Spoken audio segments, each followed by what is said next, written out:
श्री विष्णुर्दिव्य सहस्रनाम स्तोत्र महामंत्रस्य अनुष्टुप्तन्नः महाविष्णु परमात्मा श्रीमन्नारायण देवता अमृतां शुद्धो भानुति बीजो देवकी नंदना सृष्टिति शक्तिः उद्भवक्षोभनो देव इति परमो मन्त्रः प्रणं जगे चक्रे कीटकं सांगदन्वागदाधर इत्यस्त्र आनन्दं सामसामगस्सामीति कवचम् परब्रह्मेति योनिः ऋतुः सुदर्शनकाल इति दिग्बन्धः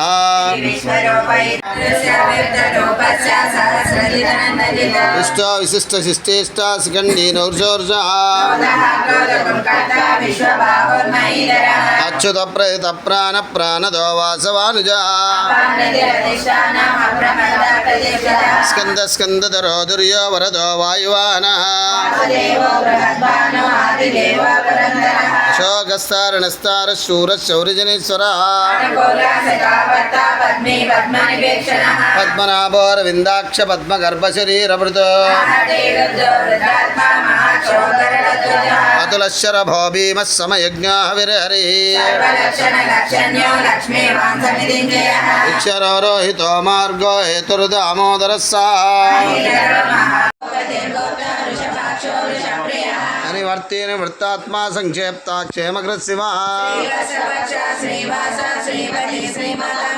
श्रीध श्रीश श्रीनिवास श्रीनिधि श्रीविभावनः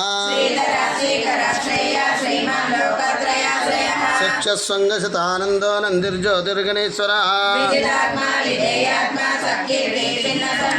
उदीर्णः सर्वदक्षिक्षुरणीश शाश्वतस्थिरः अर्चिस्मानर्चितः कुम्भो शुद्धात्मा शोधनः कालनेमिनि आवि रामचंद्र के काज सवारी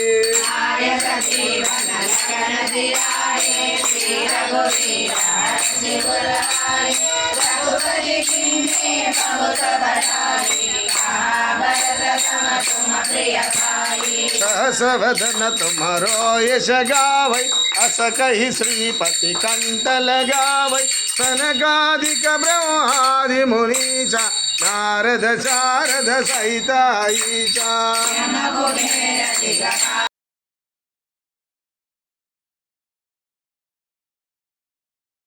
ఫలాలను స్వీకరిస్తూ జలాన్ని త్రాగుతూ ఇంద్రియ భోగ విరక్తుడయ్యాడు. అటువంటి కఠోరమైన తపస్సు కారణంగా అతని దేహం శుష్కించింది. తపస్సు ద్వారా అతడు శీతోష్ణాలకు, సుఖ దుఃఖాలకు, గాలివానలకు, ఆకలి దప్పులకు, ప్రియ అప్రియాలకు సమభావం చూపించడము అలవర్చుకున్నాడు. ఆ విధంగా అతని సకల ద్వంద్వాలు తొలగాయి. అంతేకాకుండా అతడు నియమ పాలనను ద్వారా ఇంద్రియ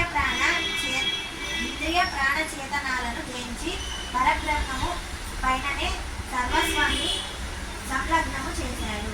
ఆ ప్రకారంగా అతడు 100 దేవతా సంవత్సరాలు ఒకే చోట స్థానములాగా నిలిచాడు. ఆ తరువాత అతనికి శ్రీకృష్ణునిపై భక్త్యాకర్షణము కలిగింది.